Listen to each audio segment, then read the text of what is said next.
Polsha haqida muhim ma'lumot aytib o'taman. Bu yangi qonun qoida chiqdi. Buni hozir ko'pchilik aytishi bo'yicha, ya'ni yuristlar, shu ish bilan shug'ullanuvchilar ko'pchilik aytishi bo'yicha endi bundan keyin viza olish yaxshi bo'ladi, ya'ni ehtimol juda katta bo'ladi. Endi hozir bu ma'lumotni berayotganlar, menga aytayotganlar katta ehtimol bilan 90-95% deyapti, lekin buni oldindan men bir narsa deya olmayman. Buni yana ham elchixona hal qiladi.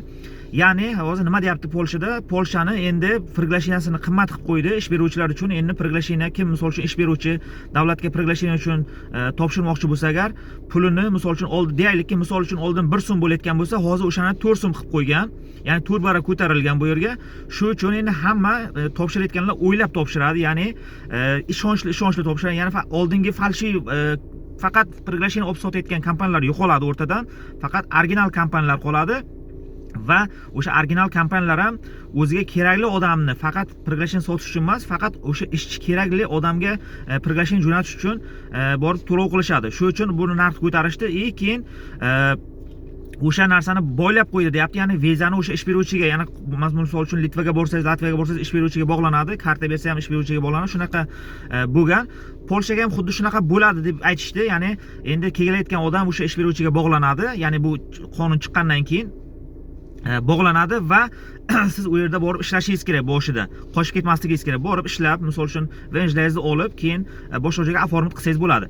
Endi buni foydasi deyishyaptiki, viza olishga juda katta ta'siri bor. Ya'ni viza olish ehtimoli juda ham ko'payadi deyishyapti. Sababi shu to'lovlar ko'payganligi uchun, oradan falshiy kompaniyalar yo'qolganligi uchun. Yana ham buni elchixona hal qiladi. Elchixonaga borgandan keyin, suhbatdan o'tgandan keyin hal qiladi. Keyin yana bitta narsani tushuntirib o'taman. Shu vaqtni yo'qotmaslik uchun bilasizlar, men priglasheniya qilib beraman. Faqat hozircha sklad yo'nalishi bo'yicha 4 ta shaharga, ya'ni Gdynia, Gdansk, Bydgoszcz va Zelenoya Gora degan shaharlarga priglasheniyaga topshirib beryapmiz. Priglasheniya xudoga shukr mana chiqyapti. Yaqinda ham mana shu bugun ham e'lon qilaman hozir. Mana shu video davomida ko'rsangiz 5 kishiga chiqqan, yana kelasi hafta yana 5-6 kishiga chiqadi.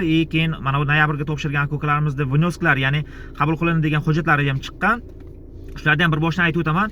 Keyin yana bitta narsa, shu priglasheniyaga menga ko'p odam savol beradi, aloqa chiqadi. Birdan shuni tushuntirib o'tay. Priglasheniyaga topshirayotgan akokalar, ya'ni vizani 100% yoki 100% emasligini sizlarga tushuntirib o'taman. Ya'ni siz hozir priglasheniyaga topshirdingiz, misol uchun deyaylikki, to'lovni ham qildingiz, deyaylikki 10 so'm to'lov qildingiz. 2 bo'lib qilasiz, misol uchun 5 so'm oldindan 5 so'm keyindan qildingiz. Misol uchun priglasheniya chiqishi 4 oy. 3 oydan 5 oygacha. 4 oy. Lekin hozir bundan keyin deyapti 3 oydan 6 oygacha cho'zilishi mumkin deyapti. Lekin bu 6 oygacha cho'zilmaydi. Odam juda ko'payib ketmaydi, chunki narx ko'paygandan keyin talab kamayadi. Talab kamayganligi uchun ochrat kam bo'ladi. Shuning uchun tezroq chiqish ehtimoli ko'p. Bundan keyin endi o'rtacha 4 oylarga chiqadi priglasheniya. Deyaylikki, siz priglasheniyaga topshirdingiz bugun, 4 oydan keyin priglasheniya chiqdi. Priglasheniya chiqqandan keyin elektronni, ya'ni elchixonaga navbatga qo'yiladi, onlayn. Navbatga qo'yganingizdan keyin oradan o'rtacha hozir 5 oy bilan 7 oyda orasiga navbat kelyapti, 6 oylarga kelyapti.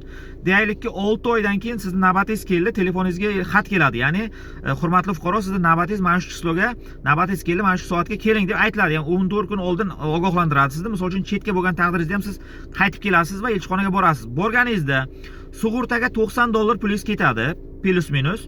Keyin elchixonaga kirishingizga 135 euro pulingiz ketadi. Shundan keyin elchixonaga ichkariga kirasiz.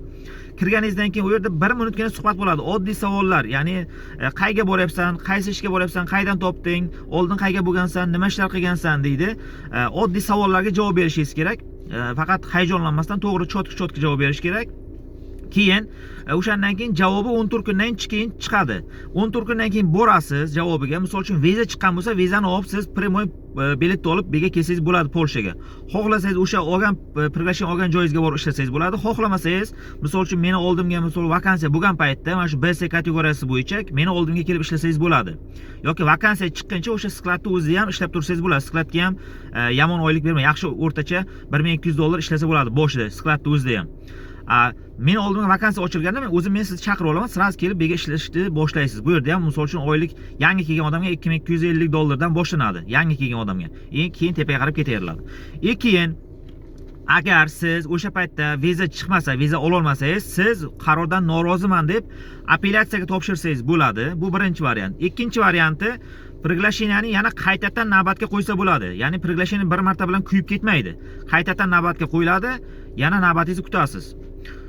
Shunaqa bo'ladi. Ya'ni sizga hech kimga misol uchun priglasheniya men qilib bergan taqdirimga ham, mendan zo'rlari qilib bergan taqdirga ham вообще dahshat kuchli firmalar qilib bergan taqdirda ham hammani viza olish imkoniyati bir xil. Sizni suhbatingizga bog'liq, elchixonaga kirib gaplashishingizga bog'liq, elchixonaga bog'liq. Uni oldindan men ham sizga ayta olmayman, siz viza olasiz yoki ola olmaysiz deb, yoki uni mendan zo'rlari ham ayta olmaydi viza olish olmasligingizni, yoki misol uchun o'zingiz harakat qilib bepul priglashni olgan taqdiringizga ham hammasini imkoniyati bir xil. Aka ukalar, opa singillar, mana shunga e'tibor beringizlar. Ya'ni bu vizani men hal qilib bermayman. Agar men hal qilib berganimda edi, misol uchun sizga aytardim boshida, viza meni qo'limda, men hal qilib beraman, mana shuncha pul bering, men hal qilib beraman deb aytardim. Lekin bu narsa bizning qo'limizda emas. Biz faqat priglasheni qilib beramiz. O'sha priglasheni bilan siz viza olib kelsangiz, bu yerda men sizni o'sha ishga ya'ni ishni misol uchun ishga joylashtirib qo'ya olaman, yo bo'lmasa o'sha ish bo'lmasa, meni oldimga vakansiya bo'lsa, o'zimni oldimga chaqira olaman ishga. Mana shu ishlar meni qo'limdan keladi. Atak vizaga hech kim javob bermaydi. Vizaga kim biron kishi javob beraman, 100% garantiya desa, u bilingki sizdan pul undirish uchun, faqat pul uchun shunaqa gaplarni gapiradi. Atak normalniy odam hech qachon vizaga garantiya bermaydi. Unaqa narsa yo'q, vizaga garantiya.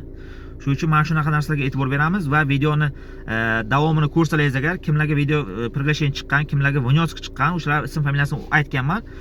Shular haqida ma'lumot olsangiz bo'ladi. Hammaga rahmat, maroqli tomosha. Assalomu alaykum hurmatli aka ukalar, opa singillar. Sizlarga bugun yangiliklarni tushuntirib o'taman. Ya'ni priglashение chiqqan 5 kishiga va mana bu oxirgi noyabr oyida topshirgan aka ukalarimiz, opa singillarimizni vnyosklari chiqqan. Ya'ni vnyosik siz priglasheniyaga topshirgansiz, priglasheniyangiz qabul qilingan degan narsani bildiradi. Ya'ni bu priglasheniya chiqdi degani emas. Priglasheniya endi o'sha 3 oylar atrofida chiqib qoladi, xudo xolasa. Hozir faqat mana bu oldin topshirgan, iyul bilan avgust boshlarida topshirgan aka ukalardagi 5 kishiniki chiqqan. Yana nasib bo'lsa mana shu kelayotgan haftada yana 5 kishiniki, 6 kishiniki chiqadi. Xullas, hammasi navbat bilan chiqib kelaveradi.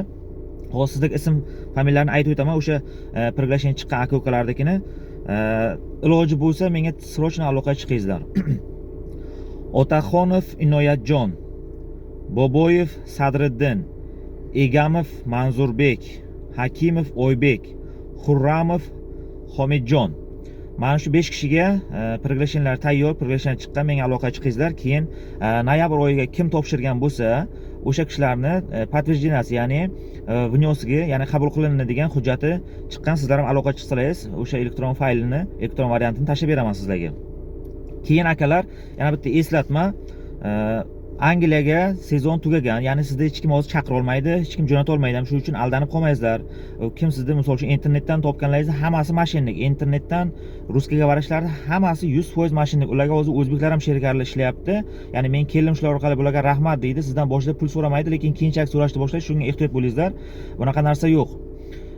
Keyin akalar, yana bitta narsa, ehtiyot bo'lingizlar. Hozir mana Germaniyaga ham misol uchun har xil zavodlarga, misol uchun nima desam, logistik yo'nalishi bo'yicha ham ko'p chaqirishyapti. O'shalarga ham ishonmaysizlar, aldanib qolasizlar. Hech kim sizni bu yerdan chaqira olmaydi unaqa ishlarga. Shuning uchun aldanib qolmaysizlar, ehtiyot bo'lingizlar. Familiyasi chiqqan aka ukalar aloqaga chiqsangiz yaxshi bo'ladi. Hammaga rahmat, salomat bo'lingizlar.